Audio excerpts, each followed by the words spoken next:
Everyone, welcome to our YouTube channel Amitra classes पर आप लोगों का स्वागत है। हमने कक्षा 9th की हिंदी क्षितिज पुस्तिका का चैप्टर नंबर 1 स्टार्ट कर दिया था, जो कि सीबीएसई बोर्ड एनसीईआरटी बुक से लिया गया है। इस चैप्टर का नाम है दो बैलों की कथा। इसका हम 2 भाग कर चुके हैं और हम अब 3rd पार्ट करने जा रहे हैं इसका। और ये दो बैलों की कथा मुंशी प्रेमचंद जी द्वारा लिखा गया है। और हमने इसमें इन दो भागों में ये जाना कि इसमें 2 बैल थे, हीरा और मोती। उनका मालिक था झूरी और उनका मालिक इनको बहुत ज़्यादा प्रेम करता था और ये भी अपने मालिक से बहुत ज़्यादा प्रेम करते थे, उनसे दूर नहीं रह सकते थे। और किसी कारण झूरी ने अपने साले को इन 2 बैलों को दे दिया कुछ दिनों के लिए, लेकिन ये दोनों वहाँ पे न रह सके और वहाँ से भाग गए। फिर दूसरे दिन और फिर जब भाग आए थे तो झूरी की जो पत्नी थी उन्होंने बहुत ताने मारे।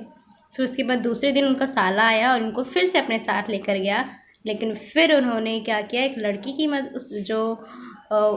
उनकी जो बेटी थी, उससे झूरी के साले की जो बेटी थी, उसके द्वारा ये दोनों वहाँ से भाग निकले। तो आइए अब हम आगे की ओर पढ़ते हैं। और हमने ये भी जाना था कि किस तरह से ये इंसान जाति जो है, मनुष्य जाति जो है, उनकी इज्जत करते हैं ये जानवर होने के बाद भी।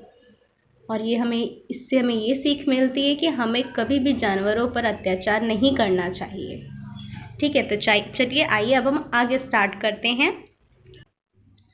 अरे यह क्या, कोई सांड डौंकता चला आ रहा है। हाँ, सांड ही है। वह सामने आ पहुंचा। दोनों मित्र बगले झांक रहे हैं। सांड पूरा हाथी है। उससे भिड़ना जान से हाथ धोना है, लेकिन न भिड़ने पर भी जान बचती नहीं नजर आती। इन्हीं की तरफ आ भी रहा है। कितनी भयंकर सूरत है। मोती ने मूक भाषा में कहा। बुरे फंसे। बहुत बुरे फंसे किसने कहा? मोती ने। जान बचेगी? कोई उपाय सोचो, हीरा ने चिंतित स्वर में कहा। अपने घमंड में भूला हुआ है। आरजू विनती न सुनेगा। भाग क्यों न चले? भागना कायरता है, तो फिर यहीं मरो। बंदा तो 9-2-11 होता है। और जो दौड़ाए, तो फिर कोई उपाय सोचो जल्द। उपाय यही है कि उस पर दोनों जने एक साथ चोट करे। मैं आगे से रगेदता हूँ, तुम पीछे से रगेदो। देखो अब दोनों जो बैल है किस तरह से ये योजना बना रहे हैं, है ना। ये जो मनुष्यता जो है ये दिखा रही है कि मनुष्य आजकल कितना क्रूर हो चुका है जानवरों के प्रति। लेकिन जानवर में अभी भी उनके अंदर जो अच्छे गुण होते हैं वो अभी भी है, आज भी है। और हमें मनुष्य को इन सब से सीख लेनी चाहिए। दोहरी मार पड़ेगी तो भाग खड़ा होगा। मेरी ओर झपटे, तुम बगल से उसके पेट में सींग घुसेड़ देना। अब दोनों ने योजना बनाई कि एक उस तरफ से दूसरी तरफ से मारेगा, और कोई वो जिसके ऊपर भी झपटा मारेगा और दूसरा आकर उसके पेट में सींग घोंप देगा। जान जोखिम में है, पर दूसरा उपाय नहीं है। दोनों मित्र जान हथेलियों पर लेकर लपके। सांड को भी संगठित शत्रुओं से लड़ने का तजर्बा न था। वह तो एक शत्रु से मल्ल युद्ध करने का आदी था। ज्यों ही हीरा पर झपटा, मोती ने पीछे से दौड़ाया। सांड उसकी तरफ मुड़ा तो हीरा ने रगेदा। सांड चाहता था कि एक एक करके दोनों को गिरा ले, पर ये दोनों भी उस्ताद थे, उसे वह अवसर न देते थे। एक बार सांड झल्लाकर हीरा का अंत कर देने के लिए चला कि मोती ने बगल से आकर पेट में सींग भोंक दिया। सांड क्रोध में आकर पीछे फिरा तो हीरा ने दूसरे पहलू में सींग चुभा दिया। आखिर बेचारा जख्मी होकर भागा और दोनों मित्रों ने दूर तक उसका पीछा किया, यहाँ तक कि सांड बेदम होकर गिर पड़ा। तब दोनों ने उसे छोड़ दिया। दोनों मित्र विजय के नशे में झूमते चले जाते थे। मोती ने अपनी सांकेतिक भाषा में कहा, मेरा जी तो चाहता था कि बच्चा को मार ही डालूं। हीरा ने तिरस्कार किया, गिरे हुए बैरी पर सींग न चलाना चाहिए। देखिए, है ना कितनी अच्छी बात। ये जानवर होकर भी किस तरह से जो भी इनकी सीख है उसको वे भूले नहीं है अभी भी। यह सब ढोंग है। बैरी को ऐसा मारना चाहिए कि फिर ना उठे। अब घर कैसे पहुंचेंगे वह सोचो। पहले कुछ खा ले तो सोचे। सामने मटर का खेत था ही। मोती उसमें घुस गया। हीरा मना करता रहा पर उसने एक न सुनी। अब देखिए, हीरा जो था बहुत ही ज़्यादा सहनशील वाला था बैल, और जो मोती था बहुत गुस्से वाला और बहुत जल्दी क्रोध होने वाला था, वो तुरंत, है ना, वैसा नेचर का था। अभी 2 ही 4 ग्रास खाए थे कि 2 आदमी लाठियां लिए दौड़ पड़े और दोनों मित्रों को घेर लिया। हीरा तो मेड़ पर था, निकल गया। मोती सींचे हुए खेत में था। उसके खुर कीचड़ में धंसने लगे, न भाग सका, पकड़ लिया।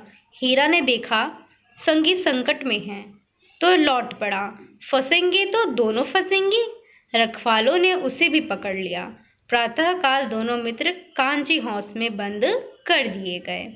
देखिए, अब दोनों की मित्रता कितनी अच्छी है ना, कि ये अगर एक संकट में पड़ा तो वो उसको बचाने के लिए गया। और सोच भी देखो कि फंसेंगे तो दोनों फंसेंगे, वरना दोनों ही यहाँ से निकलेंगे, लेकिन दोनों को पकड़ लिया गया और कांजी हौस में बंद कर दिया गया। अब हम जानते क्या कि आखिर ये कांजी हौस होता क्या है। ठीक है, इसमें हम पढ़ते हैं, फिर बहुत अच्छे से समझ में आएगा। दोनों मित्रों को जीवन में पहली बार ऐसा साबिका पड़ा कि सारा दिन बीत गया और खाने को एक तिनका भी न मिला। समझ ही में न आता था यह कैसा स्वामी है। इससे तो गया फिर भी अच्छा था। गया वही झूरी का साला जिसके घर उन्होंने भेजा था इनको। कहता कि इनसे अच्छे तो गया ही था, कुछ भी रूखा सूखा तो दे ही देता था खाने को। यहाँ कई भैंसें थी, कई बकरियां, कई घोड़े, कई गधे, पर किसी के सामने चारा न था।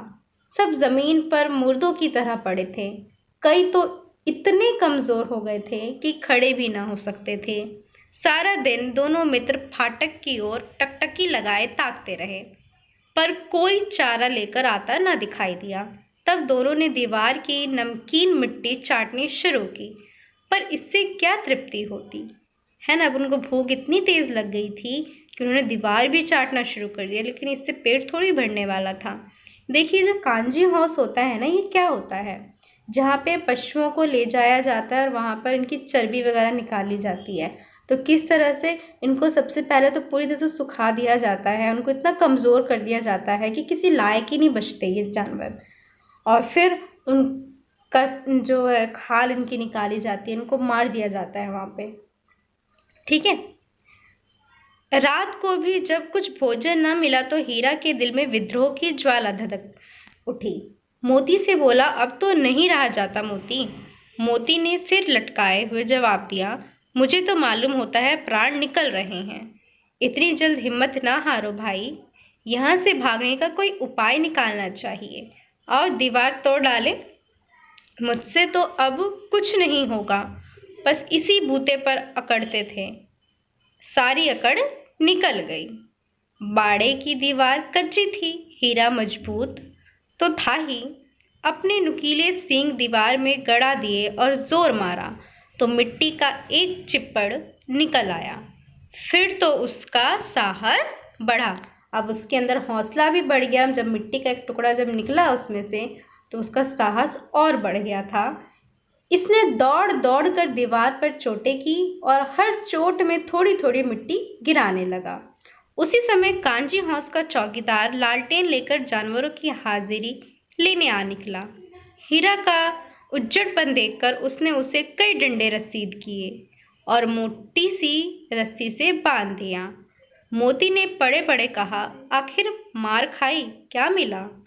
अपने बूते भर जोर तो मार दिया, ऐसा जोर मारना किस काम का कि और बंधन में पड़ जाए। अब वो समझाता है दूसरा कि ऐसा जोर किस काम का जो कि हमें और भी ज़्यादा और बंधन में फांस लिया जाए। जोर तो मारता ही जाऊंगा चाहे कितने ही बंधन पड़ते जाए। अब ये देखिए वो बिल्कुल पक्का मजबूत, उनकी सोच जो थी इतनी पक्की थी कि बस चाहे कुछ भी हो जाए, मैं जितने भी बंधन में रख ले ये लोग, लेकिन मैं हार नहीं मानने वाला। जान से हाथ धोना पड़ेगा, कुछ परवाह नहीं, यूं भी तो मरना ही है। वो कहता मुझे इसकी कोई परवाह ही नहीं है, ऐसे भी मरना है वैसे भी मरना ही है। सोचो दीवार खुद जाती तो कितनी जानें बच जाती। वो सिर्फ अब अपने बारे में नहीं सोच रहा, बाकी और जानवरों के बारे में, अपने साथियों के बारे में सोच रहा है कि अगर दीवार टूट जाती तो यहाँ पे जितने ही साथी हैं, जितने भी जानवर हैं, उन सबकी जान बच जाती। इतने यहाँ बंद हैं, किसी की देह में जान नहीं है। 2-4 दिन और यही हाल रहा तो सब मर जाएंगे। हाँ यह बात तो है। अच्छा तो ला, फिर मैं भी जोर लगाता हूँ। अब दूसरे में भी कॉन्फिडेंस आ गया, अब वो भी जोर लगाना शुरू हो गया। मोती ने भी दीवार में उसी जगह सींग मारा, थोड़ी सी मिट्टी गिरी और फिर हिम्मत बढ़ी। फिर तो वह दीवार में सींग लगाकर इस तरह जोर करने लगा मानो किसी प्रतिद्वंदी से लड़ रहा है। आखिर कोई 2 घंटे की जोर आजमाई के बाद दीवार ऊपर से लगभग 1 हाथ गिर गया। उन लोगों ने कम से कम 2 घंटे तक ये कोशिश जारी रखी। फिर उसके बाद कहीं जाकर ऊपर का 1 हाथ जो है, दीवार ऊपर से लगभग टूट चुका था। उसने दूनी शक्ति से दूसरा धक्का मारा तो आधी दीवार गिर पड़ी। दीवार का गिरना था कि अधमरे से पड़े हुए सभी जानवर चेत उठे। जैसे ही दीवार गिरी कि सारे जानवर उठ खड़े हुए। तीनों घोड़ियाँ सरपट भाग निकली, फिर बकरियाँ निकली, इसके बाद भैंसें भी खिसक गई, पर गधे अभी तक ज्यों के त्यों खड़े थे। हीरा ने पूछा, तुम दोनों क्यों नहीं भाग जाते? एक गधे ने कहा, जो कहीं फिर पकड़ लिए जाए तो क्या हर्ज है, अभी तो भागने का अवसर मिल रहा है। हमें तो डर लगता है, हम यहीं पड़े रहेंगे। आधी रात से ऊपर जा चुकी थी।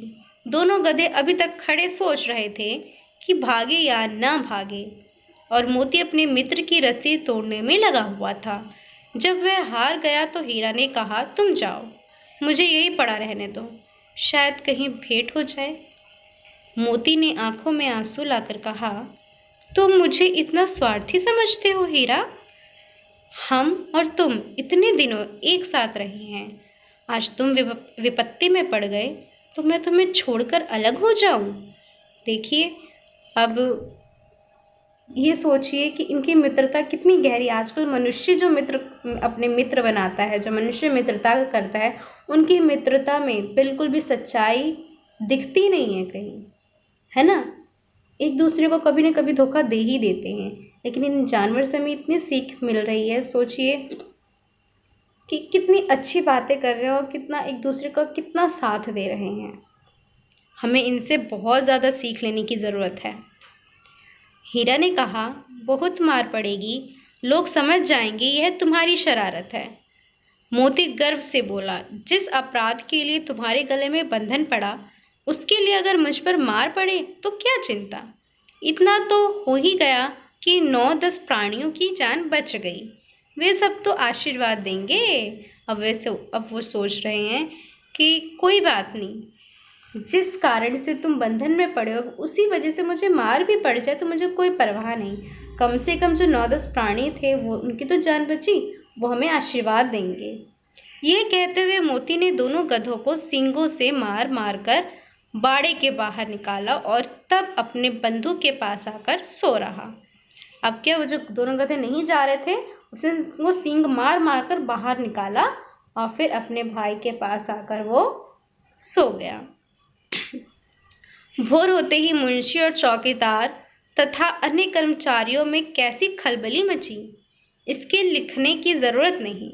अब तो आप खुद ही सोचिए ना कि जब सुबह होकर चौकीदार, वहाँ का जो भी मैनेजर वगैरह था, वो सब आए तो उनके बीच में कैसी खलबली मची हुई होगी, सारे जानवर गए कहाँ। बस इतना ही काफ़ी है कि मोती की खूब मरम्मत हुई और उसे भी मोटी रस्सी से बांध दिया गया। देखिए अब क्या हुआ कि दोनों को मोटी रस्सी से बांध दिया गया, है ना। आगे देखिए, एक सप्ताह तक दोनों मित्र वहाँ बंधे पड़े रहे। किसी ने चारे का एक तृण भी न डाला, एक तिनका भी न दिया इनको चारे का खाने को। हाँ, एक बार पानी दिखा दिया जाता था, यही उनका आधार था। दोनों इतने दुर्बल हो गए थे कि उठा तक न जाता था। अब दोनों जो है इतने ज़्यादा पतले हो गए थे कि दोनों से अब उठा भी नहीं जाता था, इतने ज़्यादा कमज़ोर हो गए थे। ठठरियाँ निकल आई थी, इनकी हड्डियाँ सिर्फ दिख रही थी। अब एक दिन बाड़े के सामने डुग्गी बजने लगी और दोपहर होते होते वहाँ 50-60 आदमी जमा हो गए। तब दोनों मित्र निकाले गए और उनकी देखभाल होने लगी। लोग आकर उनकी सूरत देखते और मन फीका करके चले जाते। ऐसे मृतक बैलों का कौन खरीदार होता? अब खरीदने के लिए लोग वहाँ एकत्रित हुए थे उनको, लेकिन कोई नहीं खरीद रहा था। सहसा एक दढ़ियल आदमी, जिसकी आंखें लाल थी और मुद्रा अत्यंत कठोर, आया और दोनों मित्रों के कुल्हों में उंगली गोदकर मुंशी जी से बातें करने लगा। उसका चेहरा देखकर अंतर्ज्ञान से दोनों मित्रों के दिल कांप उठे। वह कौन है और उन्हें क्यों टटोल रहा है, इस विषय में उन्हें कोई संदेह न हुआ। दोनों ने एक दूसरे को भीत नेत्रों से देखा और सिर झुका लिया। हीरा ने कहा, गया के घर से नाहक भागे, अब जान न बचेगी। मोती ने अश्रद्धा के भाव से उत्तर दिया, कहते हैं भगवान सबके ऊपर दया करते हैं, उन्हें हमारे ऊपर क्यों दया नहीं आती? भगवान के लिए हमारा मरना जीना दोनों बराबर है। चलो अच्छा ही है, कुछ दिन उसके पास तो रहेंगे। एक बार भगवान ने उस लड़की के रूप में हमें बचाया था, क्या अब न बचाएंगे? यह आदमी छुरी चलाएगा, देख लेना। तो क्या चिंता है, मांस, खाल, सींग, हड्डी सब किसी न किसी काम आ जाएंगे।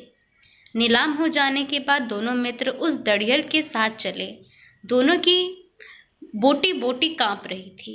बेचारे पांव तक न उठा सकते थे, पर भय के मारे गिरते पड़ते भागे जाते थे, क्योंकि वह जरा भी चाल धीमी हो जाने पर जोर से डंडा जमा देता था। राह में गाय बैलों का एक रेवड़ हरे हरे हार में चरता नजर आया। सभी जानवर प्रसन्न थे, चिकने चपल। कोई उछलता था, कोई आनंद से बैठा पागुर करता था। कितना ही सुखी जीवन था इनका। सुखी यानी कि बहुत ही अच्छा जीवन था उनका। पर कितने स्वार्थी हैं सब, किसी को चिंता नहीं कि उनके दो भाई बधिक के हाथ पड़े कैसे दुखी हैं। सहसा दोनों को ऐसा मालूम हुआ कि यह परिचित राह है। अब दोनों को लगा कि इस रास्ते को हम जानते हैं। हाँ, इसी रास्ते से गया उन्हें ले गया था, गया छुरी का साला। वही खेत, वही बाग, वही गांव मिलने लगे। प्रतिक्षण उनकी चाल तेज होने लगी। सारी थकान, सारी दुर्बलता गायब हो गई। आह, यह लो अपना ही हार आ गया। इसी कुएं पर हम पूर्व चलाने आया करते थे, यही कुआं है। मोती ने कहा, हमारा घर नगीच आ गया। हीरा बोला, भगवान की दया है, मैं तो अब घर भागता हूँ। यह जाने देगा? इसे मैं मार गिराता हूँ। नहीं नहीं, दौड़कर थान पर चलो, वहाँ से हम आगे न जाएंगे। दोनों उन्मत्त होकर बछड़ों की भांति कुलेले करते हुए घर की ओर दौड़े। वह हमारा थान है। दोनों दौड़कर अपने थान पर आए और खड़े हो गए। दढ़ियल भी पीछे पीछे दौड़ा चला आता था। झूरी द्वार पर बैठा धूप खा रहा था। बैलों को देखते ही दौड़ा और उन्हें बारी बारी से गले लगाने लगा। मित्रों की आंखों से आनंद के आंसू बहने लगे।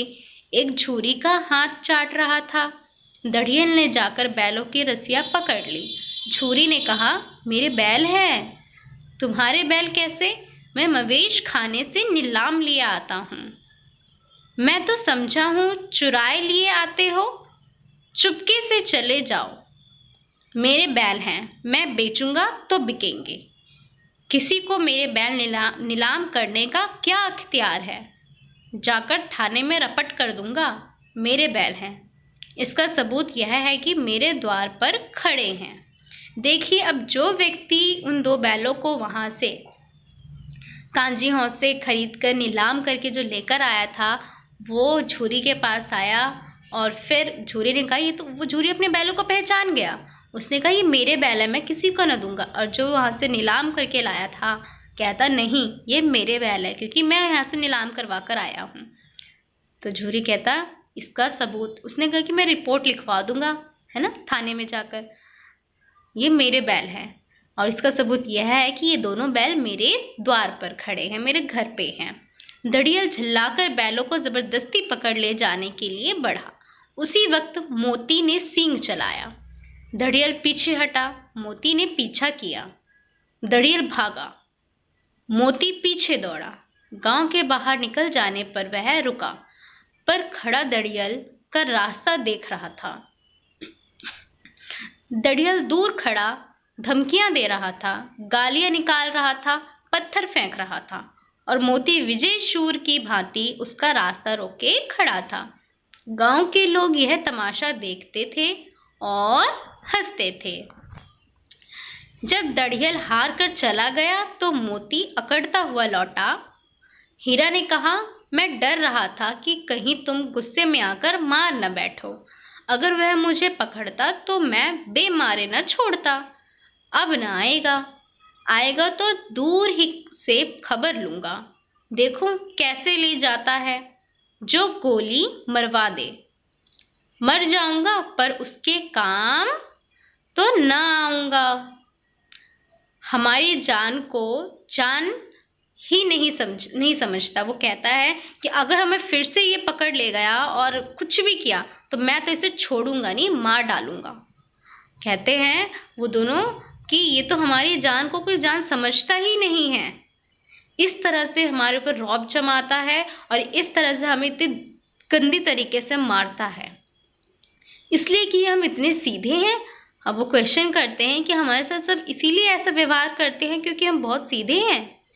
ज़रा देर में नादों में खली, भूसा, चोकर और दाना भर दिया गया और दोनों मित्र खाने लगे। झूरी खड़ा दोनों को सहलाता रहा था और 20 लड़के तमाशा देख रहे थे।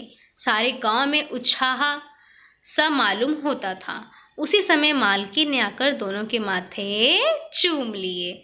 अब देखिए जो मालकिन उनको ताना देती थी अब वो भी उनसे बहुत प्रेम करने लग गई और ये दोनों जो हीरा और मोती बिछड़े थे अपने मालिक से, आखिरकार आकर अपने मालिक से मिल ही गए।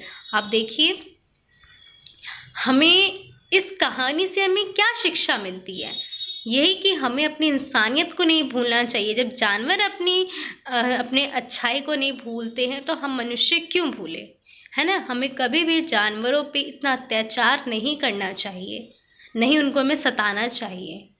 ठीक है, वो हमारे काम आते हैं, काम आते तो हमें उनकी भी रिस्पेक्ट करनी चाहिए ना। ऐसा तो नहीं ना कि उनमें जान ही नहीं हो या फिर उनमें वो पत्थर हो, ऐसा तो नहीं कुछ। अगर पत्थर होते तो हमारे पत्थर को तो ठोकते रहते हैं, मारते रहते हैं, वो कुछ नहीं कहता, लेकिन इनमें तो जान थी ना। तो इसीलिए हमें इस कहानी से शिक्षा मिलती है कि हमें दूसरों के साथ कभी भी निर्दय व्यवहार नहीं करना चाहिए, हमेशा उनके संग प्रेम से रहना चाहिए, चाहे वो जानवर हो या कोई मनुष्य हो। ओके एवरीवन, हमारी ये चैप्टर यहाँ पर ख़त्म होता है। अगर आप लोगों को ये कहानी समझ में आई, ये कहानी आपको अच्छी लगी, हमारी वीडियो अच्छी लगी है तो आप like, share, comment and subscribe ज़रूर करें। आपके लाइक, शेयर, कमेंट, सब्सक्राइब करने से हमें मोटिवेशन मिलती है, जिससे हम आपके लिए और भी अच्छी वीडियोस बना सकते हैं। Okay, bye bye everyone. अब हम नेक्स्ट पार्ट में इसके क्वेश्चन आंसर के साथ मिलते हैं।